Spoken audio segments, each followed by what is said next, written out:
नमस्कार दोस्तों, आपका स्वागत है यूट्यूब चैनल एसके टेक्नीशियन पर। तो देखो, रिस्पांस पेंडिंग बाय पीएफएमएस, इस जो ये स्टेटस है, इस तरह का स्टेटस है। आप लोग काफी ज्यादा जो है कि परेशान दिख रहे हो मुझे इस स्टेटस में। इस तरह का स्टेटस आप लोगों को दिख रहा है। काफी छात्र ऐसे हैं जिनका यहाँ से जो है कि मामला आगे बढ़ ही नहीं रहा है। ये उनको बहुत ज्यादा दिक्कत दे रहा है कि रिस्पांस पेंडिंग बाय पीएफएमएस हो रहा है। ये आखिर में बैंक से उनका वेरीफाई कब तक होने वाला है, इसकी तारीख क्या होने वाली है, या फिर वो क्या काम कर सकते हैं, उनका पेंडिंग क्यों दिखा रहा है। ये सारे जो आप लोग के सवाल हैं, इस साल की यह पहली वीडियो होने वाली, जिसमें मतलब ये एनपीसीआई हो गया, आपका डीबीटी हो गया, या फिर यूं कह लें बैंक वेरिफिकेशन हो गया, रिस्पांस पेंडिंग बाय पीएफएमएस, ये सारे जो टर्म्स हैं, ये सारी जो चीजें हैं, आपको इस वीडियो के अंदर मैं क्लियर करता दिख जाऊंगा। ऐसे कौन से 3 काम होने वाले हैं जो आप कर सकते हो, अपने लेवल पर आपको करना होगा, तभी जाके आपका रिस्पांस पेंडिंग बाय पीएफएमएस वाला मैटर सॉल्व होके वेरीफाइड बाय बैंक सो होने जाएगा। तो ये हम लोग इस वीडियो के अंदर डिस्कस करेंगे। उससे पहले सभी लोग वीडियो को लाइक कर दीजिए। और हाँ, एक बात और, आप लोग वीडियोस को क्या करते हैं, पूरा नहीं देखते। मैं थोड़ी डिटेल में वीडियो बनाता हूँ, बड़ी होती है मेरी वीडियो, लेकिन मैं प्रॉपर समझाने की कोशिश करता हूँ। तो आपको पूरी वीडियो देखनी है, नहीं तो मेरी इतनी बड़ी वीडियो बनाने का कोई फायदा नहीं। मैं भी ऐसे आपको कुछ भी फालतू का ज्ञान देके निकल जाऊंगा 2 मिनट की वीडियो बना के। तो वीडियो को पूरा जरूर देखा कीजिए। चलिए, वीडियो को सभी लोग लाइक कर दिया, चैनल को सब्सक्राइब नहीं किया। अगर आप सही अपडेट्स पाना चाहते हो, सही चीजें समझना चाहते हो और सही टाइम पर अपडेट्स पाना चाहते हो, तुरंत सब्सक्राइब करके रख लो। तो चलिए, आपने सब्सक्राइब कर लिया, अब लाइन से बात करते हैं आखिर में वो कौन से 3 काम होने वाले जिसके लिए ये करना पड़ेगा। देखो, पहले आपको ये समझना पड़ेगा है क्या।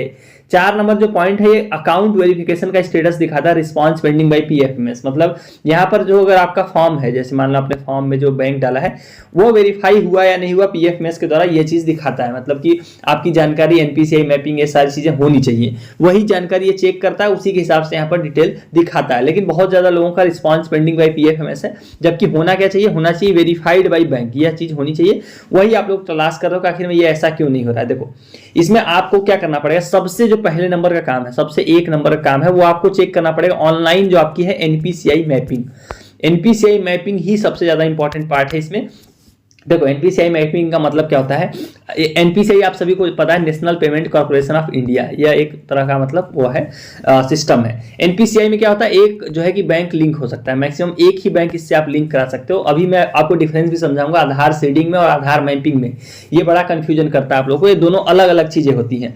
तो एनपीसीआई में क्या होता है, एक बैंक मैप हो सकता है। जो भी बैंक आप एनपीसीआई से मैप कराओगे, गवर्नमेंट का जितना भी पैसा होता है, जैसे अगर आप एलपीजी का कनेक्शन होगा तो जो उसका सब्सिडी आता है वो एनपीसीआई वाले बैंक में आता है, या फिर स्कॉलरशिप का पैसा हो गया, या फिर और भी पेंशन हो गया, जितने भी गवर्नमेंट स्कीम का पैसा होता है वो सारा डीबीटी यानी कि डायरेक्ट जो है कि बैंक ट्रांसफर, इसके थ्रू जो है डीबीटी के थ्रू पैसा आप लोग का आता है। तो ये किसके थ्रू भेजते हैं, डीबीटी वाले भेजते हैं एनपीसीआई। और एनपीसीआई में सिर्फ और सिर्फ एक ही बैंक एक टाइम पे जुड़ सकता है। मतलब मान लो अगर आपने एसबीआई का आपका एक खाता है, उसमें अगर एनपीसीआई करा रखी है और आपने जाके मान लो आईसीआईसीआई में करा लिया उसके बाद खाते में अपना एनपीसीआई, तो एसबीआई से हटके आईसीआईसीआई में हो जाएगा। मतलब आप ये समझ लो कि सिर्फ और सिर्फ एक ही अकाउंट में एनपीसीआई मैपिंग एक टाइम पर हो सकती है। और आधार सीडिंग और आधार मैपिंग दोनों अलग चीजें होती हैं। जो आपको कराना वो कराना है आपको एनपीसीआई मैपिंग। तो ऑनलाइन सबसे पहले आपको चेक करना पड़ेगा कि आपका एक्चुअल में एनपीसीआई मैपिंग हुआ है या नहीं हुआ है। कैसे चेक कर सकते हो, बहुत ही आसान तरीका है। देखो, इस वीडियो के डिस्क्रिप्शन में आपको लिंक मिल जाएगी, या फिर आप इसी चैनल के शॉर्ट्स वाले सेक्शन में चले जाना। शॉर्ट्स में मैंने आपके 1 मिनट की एक वीडियो बना रखी है, जिसमें मैंने बताया ऑनलाइन आप चेक कर सकते हो। इसके लिए आपको बैंक जाने की जरूरत नहीं है। ये वाला स्टेटस जो आपका एनपीसीआई मैपिंग वाला स्टेटस है, आप वहां पर ऑनलाइन चेक कर सकते हो अपने मोबाइल नंबर पे। सिंपल आपको अपने मोबाइल फोन में जाके सर्च करना होगा और वहां पर जाके आधार नंबर डाल के एक एसएमएस आएगा, उसको ओटीपी को डालोगे और आप चेक कर लोगे।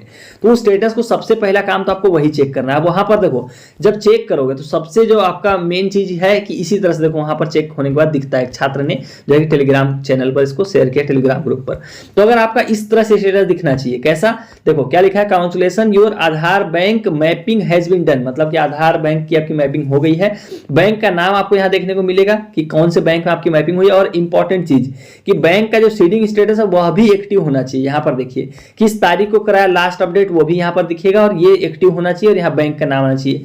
तो अगर इस तरह का स्टेटस आपका दिख रहा है, मान लो आपने चेक किया, आपका इसी तरह का दिखा रहा है, आपने जो अकाउंट दिया हुआ था उसी में यहां मैपिंग भी हो गई है, एक्टिव भी है, सब कुछ ओके इस जगह जैसे मेरी स्क्रीन पर देख रहे हो इस तरह से दिखा रहा है, तो आपके बाकी के दोनों स्टेप खत्म हो जाते हैं। मतलब आपका सिर्फ अगर ये इस तरह से दिखा रहा है, इसका मतलब अगर आपका इस तरह पेंडिंग भी अभी दिखा रहा है, रिस्पांस पेंडिंग बाय पीएफएमएस भी दिखा रहा है, तो आपको परेशान होने की कोई जरूरत नहीं है। इसमें ये फॉर्म जो है कि वेरीफाई हो जाएगा। इसमें आपको पैनिक नहीं करना है, क्योंकि इसकी कोई डेट नहीं बीती है। इसमें आपको परेशान नहीं होना है। अगर इसकी कोई डेट वेट नहीं है जो बीत गई हो तो आप परेशान हो रहे हैं। इसकी कोई डेट नहीं बीती है, ये डेट 12 मार्च तक होने वाली है। 12 मार्च अभी से बहुत दूर बचा हुआ है, तो उस तक आपका वेरीफाई हो जाएगा। वैसे भी मेन जो इंपॉर्टेंट चीज़ है आपकी ये होना चाहिए, एनपीसीआई मैपिंग होनी चाहिए और डीबीटी इनेबल होना चाहिए। ये अगर आपका इनेबल है तो आपको दिक्कत नहीं है, अगर रिस्पॉन्स पेंडिंग बाई पीएफएमएस हो या ना हो उससे कोई फर्क नहीं पड़ता है। बैंक से बस आपका फॉर्म रिजेक्ट नहीं होना चाहिए। उसके लिए इंपॉर्टेंट सबसे चीज क्या है जो आप मेरी स्क्रीन पर देख पा रहे हो, तो आपको यह करा लेना है सभी को। अब मानते हैं उन लोगों की बात जो मान लो जिनका नहीं दिखा रहा है, यहाँ पर एक्टिव नहीं है या ये चीजें नहीं है, तो उनको क्या करना पड़ेगा। देखो उनके लिए एक सिंपल सा स्टेप है, बस आपको वो करना पड़ेगा। आपको जो है कि बैंक जाना पड़ेगा और वहां पर जाके जो है कि आपको यह वाला फॉर्म भर के उनको देना पड़ेगा।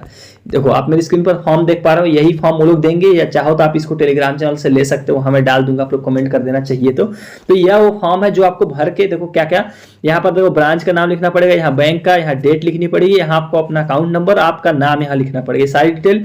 उसके बाद यहाँ पर दोबारा बैंक अकाउंट नंबर डालिए और ये सारी डिटेल फॉर्म भर के साइन करके अपने आधार कार्ड की जो है कि एक कॉपी लगानी है साथ में। इस फॉर्म के साथ में एक आधार की कॉपी वो लगा के आप बैंक में दोगे, 2 दिनों के अंदर अंदर जो है कि 2 दिनों के अंदर अंदर जो है कि आपका एनपीसीआई मैपिंग हो जाएगा। तो यह काम सभी को करा लेना। अगर आपका ऑनलाइन चेक करने पर नहीं दिखा रहा है, यह टाइम कंज्यूमिंग काम नहीं है, फ्री का काम होता है, मतलब इसमें आपको कोई पैसा नहीं देना बैंक को, ये बैंक आपके लिए करके दे देगा। तो ये 2 दिन से 1 से 2 दिनों के अंदर अंदर आपका जो है कि एनपीसीआई मैपिंग हो जाएगी। फॉर्म आपके सामने, यही आपको भर के देना है। अब इसी में कुछ इंपॉर्टेंट जो है कि डिटेल्स भी दिखी हुई है जो आपको जो है कि देखनी पड़ेंगी, जो आप लोग को जो है कि डाउट होगा। देखो इसमें क्या होगा, देखो आधार सीडिंग और आधार लिंक ये दोनों अलग चीजें होती हैं। एक तो होता है देखो कि आधार लिंक होना, तो आप एक बंदे के अगर मान लो 3 जो है कि अकाउंट है, तो आधार लिंक तो तीनों में हो सकता है, आधार लिंक तो जरूरी है तीनों में होना, तो वो तीनों में हो सकता है। लेकिन आधार जो मैपिंग है वह सिर्फ और सिर्फ एक अकाउंट में हो सकती है। वो मैंने आपको भी बताया भी था, वहां पर आपको दिखाया और सारी चीजें मैंने उस जगह बताई भी। आपको यहाँ पर भी मैं दिखाता हूँ, जो आप बैंक ये मतलब आधार सेटिंग का जो प्रोसेस वाला डॉक्यूमेंट है, इसमें वो सारी चीजें जो है कि लिखी भी है कि जो एक ही आप मतलब एनपीसीआई मैपिंग पे करा सकते हो, उसके अलावा नहीं करा सकते हो। देखो लिखा भी यहाँ पर कि देखो बैंक का रोल आपको यहाँ पर देखो लिखने को मिल जाएगा कि बैंक का क्या रोल होने वाला है। वहां पर उनका काम क्या है, आपका फॉर्म वेरीफाई करके जो है कि कराना है। यहीं पर आपको वो डॉक्यूमेंट में वो चीज भी, वो पॉइंट भी देखने को मिल जाएगा कि सिर्फ और सिर्फ एक ही जो है कि बैंक पे एक ही एनपीसीआई पे मैप हो सकता है, उससे ज्यादा नहीं हो सकता है। तो वो इस डॉक्यूमेंट के अंदर लिखा हुआ है, उसको आप पढ़ोगे तो मिल जाएगा। अभी मैं उसको खो दिया कि एग्जैक्टली वो किस लाइन पे लिखा हुआ है। तो इंपॉर्टेंट डॉक्यूमेंट होला जो इस तरह के सवाल है आप लोग के सारे आपको यहाँ पर देखने को मिल जाएंगे। तो ये आपको करा लेना है, आधार मैपिंग करा लेनी है। उसके बाद आपका फॉर्म जो है कि वेरीफाई हो जाएगा बैंक से, उसका कोई दिक्कत नहीं। उसकी डेट मैं आपको एक बार दिखा देता हूँ। मैंने हालांकि आपको बता दी कि 12 मार्च तक है, लेकिन आप लोगों में से काफी लोगों को जो है कि प्रूफ के साथ जो है कि चीजें ज्यादा क्लियर समझ में आती है। ये देखिए 11 नंबर पॉइंट पे क्या लिखा हुआ है कि जनपदीय स्वीकृति समिति द्वारा शुद्ध डेटा लॉक किया जाना। ये 12 फरवरी से लेकर 12 मार्च तक चलेगा और 12 मार्च लास्ट डेट है वेरिफिकेशन की। यहाँ पर आप लोग देख लीजिए तभी आपको क्लियर होंगी। ये देखिए 12 मार्च जो है कि लास्ट वेरीफाई हो जाएगा। उसके बाद जो है कि आप लोग को मांग सृजन कर दिया जाएगा, यानी कि छात्रवृत्ति की मांग भेज दी जाएगी गवर्नमेंट के पास 12 से लेकर 17 मार्च के बीच में, और उसके बाद आपको स्कॉलरशिप का पैसा मिल जाएगा। तो जितने भी रिस्पॉन्स पेंडिंग बाई पीएफएमएस वाले फॉर्म है, छात्र हैं, वो लोग परेशान ना हो। जो मैंने आपको बताया बस उतना ही आपके लिए इनफ है। सिंपल से एक ही काम करना है, वो फॉर्म जो मैंने आपको दिखाया, बैंक जाना है आपको, वह फॉर्म और आधार कार्ड की फोटोकॉपी दे देनी है और ऑनलाइन जरूर चेक कर लेना। सबसे जो पहला स्टेप है वो यही करना है, बाकी के दूसरे तीसरे नंबर को आपको भूल जाना है। पहला काम आपको यही करना है। इसके लिए शॉर्ट्स में जाइए, वहां पर अगर आपको देखना नहीं आता तो उसमें मैंने बता दिया, वहां से चेक कीजिए और सभी लोग कमेंट कीजिए। अगर आपको डॉक्यूमेंट चाहिए तो मैं टेलीग्राम चैनल पर अवेलेबल करा दूंगा, हालांकि बैंक जाओगे तो वो आपको दे देंगे वो फॉर्म। सो चलिए गाइस, वाली वीडियो में इतना ही। उम्मीद करता हूँ वीडियो आपको इन्फॉर्मेटिव लगी हो। ये एनपीसीआई वाली और डीबीटी की जितनी भी चीजें थी मैंने आपको समझा दी। और आपको बैंक में जाके ये जरूर बोलना है कि आपको गवर्नमेंट का स्कीम का स्कॉलरशिप का पैसा आना है जब आप एनपीसीआई करा रहे हो, ताकि वो डीबीटी जरूर इनेबल कर दे। डायरेक्ट जो है कि बेनिफिट ट्रांसफर या बैंक ट्रांसफर बोलते हैं, इसको जरूर इनेबल आपको करा लेना है। सो चलिए गाइस, वाली वीडियो में इतना ही। Thank you for watching, stay tuned to SK टेक्नोवेशन।